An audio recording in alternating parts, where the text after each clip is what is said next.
Hi, we are Wade and Lorraine, and we are on the off-ramp. This is our fourth video in the series of the installation of the Xantrex off-the-grid system on our vintage leisure travel van. We've had a great time working with Sandy trying to get this whole thing installed, and today we will complete it and show you how it works and fire it up. If you have questions or comments, please leave them in the comment section below the video. We would love to help you out, especially if you want to install a solar system or a lithium battery into your van. We would love to share our experience, and over the next few months, we hope to do a lot of camping and really try out the system and put it to the test.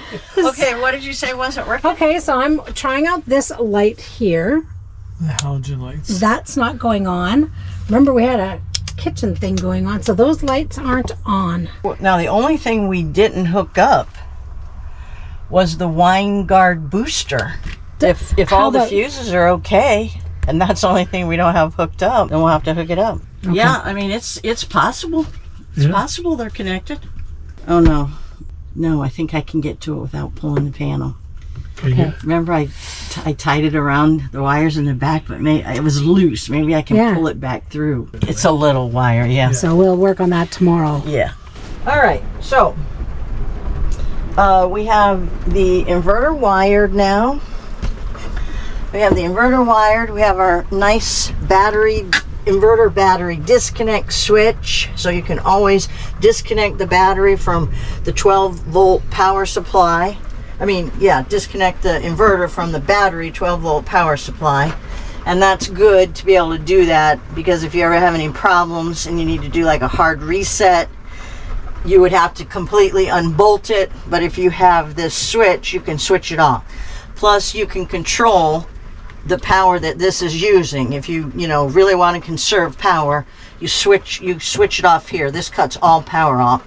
Your little control panel only cuts control power off. This thing, would still be sucking battery power unless you completely disconnect it. So you always want a disconnect switch for safety and for usability. After a few hours, we installed a solar power. That's the solar panel power disconnect switch. That's on the red wire of the solar panels coming down from the roof, and then the black and the red wire for the solar panels feed in to the underneath of the bottom of the Xantrex, and then new wires feed from the battery connections on the solar controller down, and I will attach them to the Victron bus, dual bus bars, after I get my other wires together. Next, we're going to do the Kisei DC to DC charger for the alternator charging when driving, to charge the battery while we're driving. So I'm going to work on that one next. And then last but least, we've got the Xantrex Echo Charge to keep the chassis battery charged, and that'll be after that. So, all right, after a few more hours of work, we've got all the 12-volt connections made on the Victron Lynx power in. Wow. We're ready to put the cover on that. We've hooked up the Kisei DC to DC charger to the new chassis battery wire that we ran up to the engine. And we have the Xantrex Echo chassis battery wire here. And I've added the Xantrex Echo house battery wire here, ground. So we're ready to install that. So now all I need to do is button this up, mount this board, and I'm going to leave that there till we turn everything on and I can do its settings. But we're ready to rock and roll. We're going to screw this board in the side, right onto there. Because this stuff is heavy, but it's fixed because of just how stiff the cables are. Oh yeah. So that isn't really going to move, but a couple of screws will ensure that it stays there. It's been a journey.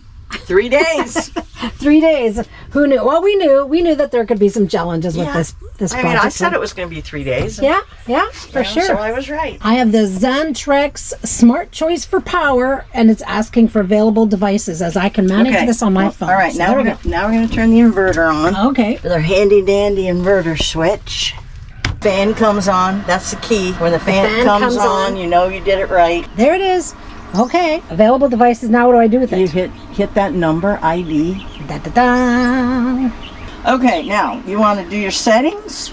Okay, so you got to hit the little settings cog down there. Okay, so The first setting, inverter ignition control. okay, it says Okay, so off. yeah, you want that to be off. Okay, the next setting, low battery cutoff, you want that to be 11 volts. So That's it. touch it.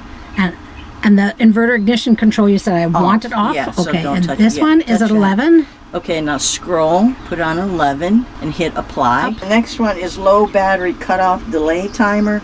You want that to be 120 seconds. That gives you 2 minutes if you were to get an alarm that your battery voltage was going low. It gives you 2 minutes, like to shut down the air conditioner, you know, to take a little bit of that. Power save time off. Output frequency 60 hertz.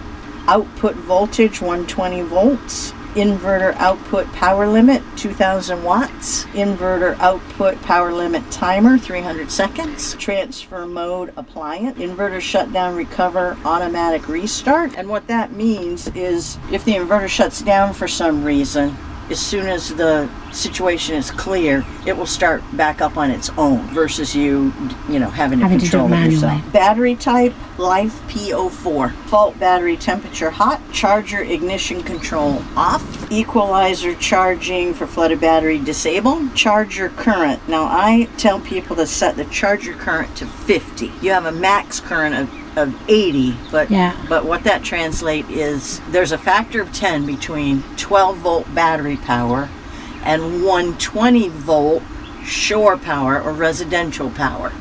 So if your battery charger is at 80 amps, that's 8 amps from shore power, which is a lot. Okay. You know, that's like an 8 amp or you know, an 800 watt appliance. Oh, yeah. Kind of a thing. So I say turn it down to 50 because that's equal to 5 amps. And if you encounter low voltage, remember I was telling you sometimes you get to a campground and you'll notice your voltage is low. Well, the air conditioner needs greater than 110 volts to run or it won't cool. So when you get to a campground and you see that you have low voltage, then once the air conditioner is running, go on there and turn the battery charger setting down. So instead of drawing 5 amps from shore power, you can put it all the way down to 50 amps battery charging current is 5 amps shore power. But you can turn that down to 5 amps. Oh, okay. Which would be 0.5. Right. Yeah. So that would really it would stop taking away from the low voltage shore power. Okay. So that's really the only setting that you're ever really full with is that battery charger current. You might need to adjust it depending on the situation you are in when you're plugged in someplace. And the same, if you're plugged into a 20 amp outlet, the same thing. Oh. You don't, now you only have lower. 20 amps and it takes 16 amps to run your air conditioner. So you want to turn that battery charger current down because you can't afford to spend 50 amps or equivalent of 5 amps on shore power. You don't have that. So the next one is custom absorption voltage, 14.6. Float voltage, 13.6. Utility AC under voltage level, 102. Breaker rating, 20 amps. The audible alarm enabled, it should be, and that's it. You don't have anything else to change. To turn the solar controller on, we first want to connect the battery, which is right here. We have a circuit breaker, and it comes to life. Okay, and now we want to turn on the solar panels. 12.6 volts. Okay, so now we got to go through our settings. So it says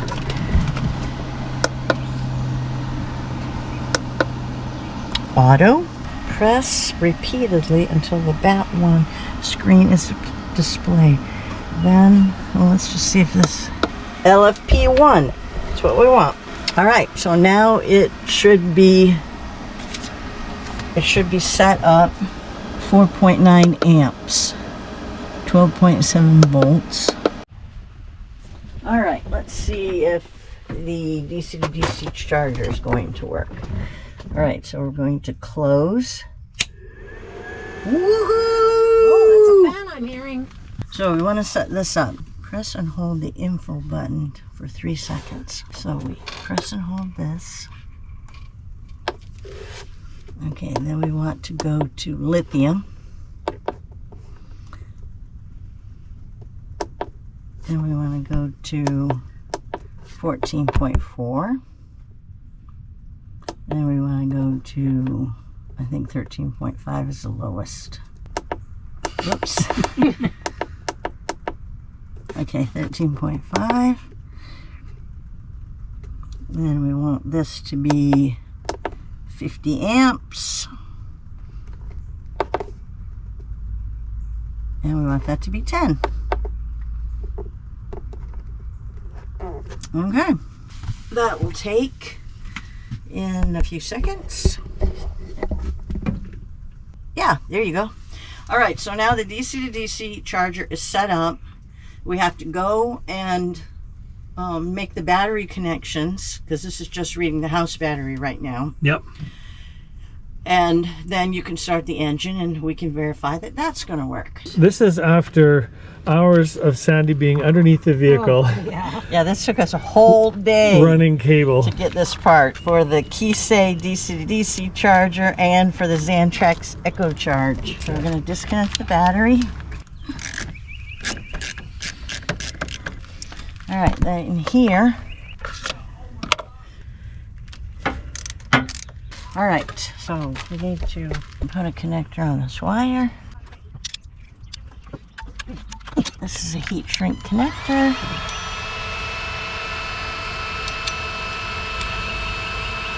All right, this is a 12 gauge wire for the Xantrex Echo Charge. So it will use the house battery charging to charge the chassis battery. So anytime there's solar charging, there's inverter battery charging, just those two, because when the engine's running. How about when the generator's running? When the generator's running, the generator and the shore power are basically the same. They both run the inverter battery charging. Okay. As I said in one of our earlier segments, this is what's called a MIDI fuse chassis battery wire that was connected underneath the driver's seat for the to the isolator relay. And what that means is when the ignition is off, the relay is open and the circuit is broken. When the ignition is on, it closes and provides alternator charging through this wire to the house battery. But Mercedes never attached it to a fuse. It was just connected to the battery terminal, and it really should be a fused connection. So I bought, these are MIDI fuses in this battery fuse block. So I bought a MIDI fuse, and we will put that cable on a fuse, and then we don't have to worry that, anything could happen, like, the wire being overloaded, because the fuse is always going to protect the wire. Now remember, when you're working in this area, I'm using an insulated wrench, because this is a positive. So if you were to touch to the metal, you would, Surprise. you would short it and blow your fuse. So now I can put the cover back on, because now our alternator charging wire is fused and it is hooked to the Kisei to DC charger. So when you start the engine, you will see battery charging. Wade's getting ready to start the vehicle. And here we're going to see whether the Kisei DC is going to do its job. We have nothing. Oh. Wait, here comes. Here comes. Yes. Okay, Yes. okay, no fears, because I don't picture either of you going under that van again. Wow, look at that. So have an alert though. 47 amp. All right. So it'll be a bit of learning for Wade and I as we listen to all these devices talk to each other. And look at our apps. Well, that's automatic. This DC to DC charger should be automatic. You don't nothing to think about. No. Okay. Whenever you drive, you're going to be getting 47 to 50 amps of battery charging. Okay. Your solar is going to be pumping out 12 to 15 amps on a really sunny day, clear sunny day. There you go. Okay, what does it look like? Now his says 27.9. Wait a second, you're running the refrigerator? Yes. Okay. On the So the battery. refrigerator's like 20. Okay. Turn the refrigerator off, hon. Oh yeah. Okay. Yeah, that's a good All right. idea. So we're noticing that the refrigerator must be doing some drawing because we turned it on earlier. I'm going to turn the fridge completely Because off. this is a net number, right? So, Yes. So plus the light is now that I have the fridge completely off, Oh yeah, turn that light on. okay. oh, and we have a light on. 40.1. That's 45. Oh yeah, it's coming up. So it's coming up, yeah. 40. Now this will be set the that'll take a inverter. little bit. Well, we can turn the inverter off. Yeah, turn off the batteries. Turn off that switch. Okay. Okay, now we don't have anything on. 42. Oh, we might have some loss because that house battery connection. I don't know. I don't think it's, well, the way they have all the house battery hookup stuff, it's not a direct connection. It's at that junction box. Right. And it's spiders all over the place. Yeah. So you're probably getting some loss. You see the voltage says 13.27 and that says 13.7. Okay. 0.5. That's 0.5. That's a lot of voltage drop. Oh. Yeah. Okay. So Which could change the amps. so we're getting voltage drop. Well, and that's only 13.7. When you're driving, it goes up to 14.4, and that's really pushing the amp. You know, that really pushes the amps into the battery. Okay, so you can turn that off, and we can hook that back up. Okay. We have everything connected now in this lovely little seat base, which really is very miraculous that it's holding all this stuff. but it all fits. We've got the inverter display visible. We're just going to leave it there since it's Bluetooth. We know that he can just connect. You know, you can just connect to your phone and see what it's doing. But if he needs to get in here, he just lifts the seat off. It's very easy, and then he can look at that screen. And we got the Xantrex Echo Charge installed for the chassis battery charging. So, and that fits in a, you know, it fits. I mean, it all is amazing. It fits. We've tested everything. It's all working fabulous. In fact, we turned it on last night. They spent the night using everything. Worked great. We have our little screens on now, covering up the holes that we created. There's this nice inverter battery disconnect switch, so he can use that to turn the connection to the inverter off and on to the battery. Finished it up with a nice screen on this side. Looks pretty professional, if I do say so myself. And then we got the handy dandy solar controller hidden behind the TV, and it's just solar panel power disconnect switch. So it all works. I mean, it's raining right now, so yeah, not too much solar coming in. and we're ready to put the seat on.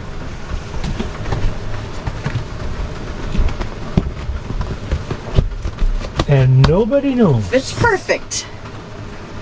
The only thing you have that gives you any clue is we do have the connections to the battery, but it's off in the corner and they don't put their feet in this area, so it doesn't, you know, get in their way or anything, and nobody's going to kick it. It's going to work fine. Looks great. Quite very nice. OEM looking. Very nice. Yeah, OEM. Okay, so hello, we're done. All right. Took us what, 4 total days? 4 days. Yeah, 4 days. Yeah. We started working.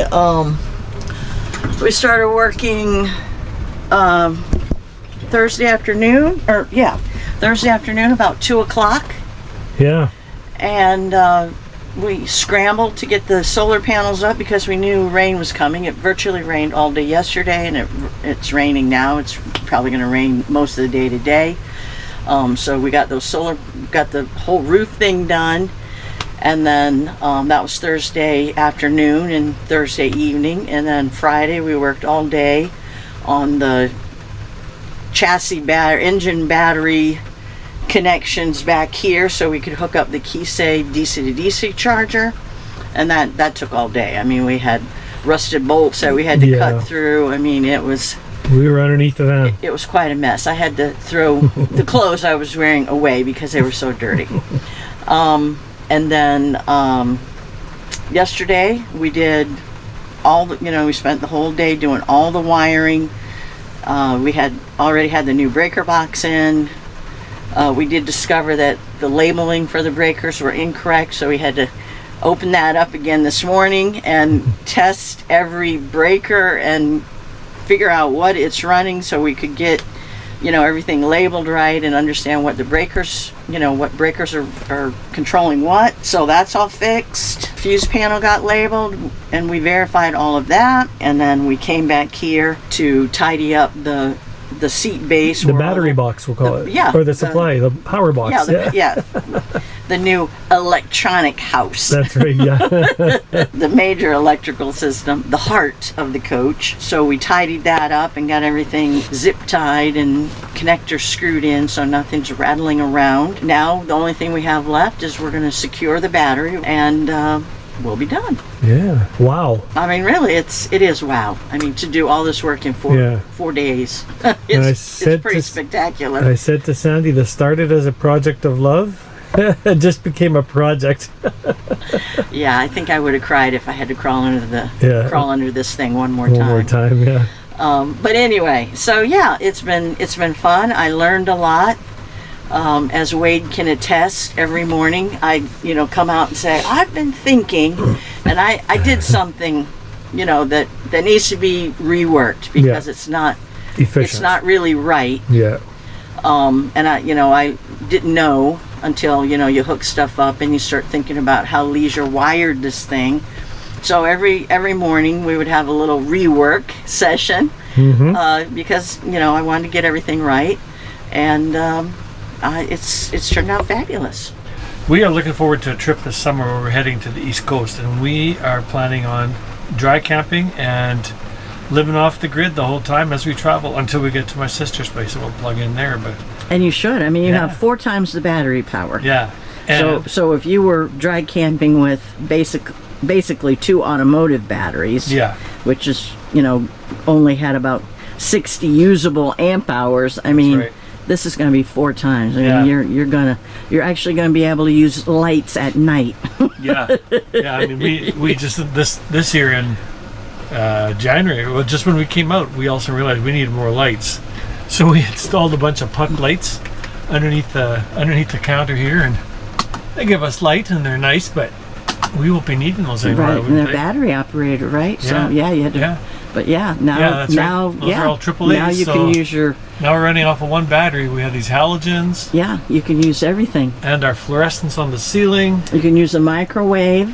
Yeah. You can your battery or your refrigerator can run from battery if you need to, but it uses a lot, so you should just run it on propane. Yeah, we'll run that on gas. Keep the water heater running on propane because that can use quite a bit. But yeah, I mean, you guys should be all set. Yeah, and our microwave will still remain our bread box. Yeah. I mean, you don't have to use it. No, but it's nice to know that it is there. So if we need some popcorn or and your fans, you'll be able to run your fans, no problem now. That's right, which we did before too. It'll be a big improvement for you. A lot of it is my computer stuff. Right. To run my computer and my CPAP machine. That is. Oh yeah, that's big. Yeah, that's a power draw. Yeah, you used to have you bought a Jackery. We bought a Jackery just for that purpose. Yeah. So now you can get rid of that. Yeah. I think we have one son and daughter-in-law who are going to be very happy to receive a Jackery. Oh, that's great. Yeah. Okay. Well, I think that's it. Cool. Until you actually start using it, and then you can do some videos and tell people about it. Yeah, we will. We'll be sharing. But really, this Xantrex system that you got, it's what they call the premium off-grid kit or package system, or whatever system. Yeah. And so, you got everything all in one. You got your, 200 watts of solar, which, on a sunny day is about 15 amps of battery charging per hour, which is great. You got the 240 amp hour battery, which barely fit under your seat. We had to turn it on its side. Yeah, so thankfully that worked out. Yeah, thank goodness we can do that. The 3,000 watt Xantrex inverter with an 80 amp battery charger for when you're on shore power or generator power. So that's 3 or is it 2? 2,000 watt. 2,000 watt. Yeah. Okay, yeah. Yeah, remember you can't run the air conditioner. No, I thought you said 3 now. That's Oh, right. did I? Okay, Yeah. it's a 2,000. If I 2,000 said, watt. yeah, 2,000 watt. Okay, good. I'm so used to installing 3,000. Yeah. Anyway, so yeah, you got the 2,000 watt Oh, yeah. No, that's... Xantrex inverter and 80 amp battery charger. You've got the Xantrex Echo Charge chassis battery maintainer. So no worries there. Your chassis battery is going to be maintained anytime the house battery is being charged, solar, shore power, generator power. Yeah. The chassis battery is going to be maintained. And then after that, you've got the Kisei DC to DC charger. And that's going to give you 50 amps when you're driving down the road of battery charging, Yeah. which is great, because that's partly how you use it. You That's don't right. just really stay in one place. That's right. So you'll be able to use the battery as much as you want, and you get on the road, and the DC to DC charger will be pumping 50 amps per hour. Yeah. Driving. You'll have the up to 15 amps on a sunny day of solar controller battery charging coming in, so that's as much as 65 amps per hour. Right. So it'll use both. yeah, Oh, wow. simultaneously. Yeah. So if you ran the battery down 200 amp hours, it would just be 3 hours or so, and it'd be charged back up driving. So Yeah. that's you really probably won't ever have to run the generator. No. Unless you stay Unless you need the AC in or some, something. right? AC, or you stay someplace, many days. Yeah. But anyway, But we do a lot of traveling. For us, it's usually 3 days of 3 days of stopping, and then traveling. So it should easily go for 3 Yeah. days, I would Oh, think, yeah, especially I would with the think. solar. and Yeah. So. okay. Perfect. All right. Well, wonderful. Well, thank you so much, Sandy. This has You're welcome. it's been great spending time with you and your sister here. We have been fun. We've had a lot of fun, and this has been a good learning experience for me as well too. Yeah. Oh yeah. Wade was right there with me. His clothes were just as dirty. He was down there crawling around right next to me. Yeah. So he got a big education That's right. on his on the van. vintage leisure travel van. That's right. Thank you so much for joining us today. Hope you've enjoyed the video series, and we hope that you've learned a lot. I know that we have. If you have questions and comments, please leave them in the comment section below. And please take the time to subscribe to our channel. Over the next few months, we plan on making a number of camping trips in and around our province of Manitoba. And then this summer, we'll be heading out to the East Coast and back, and we'll be sharing all of those videos as well. We know that things can change and plans can change, so we do also know that we need to hold our plans loosely.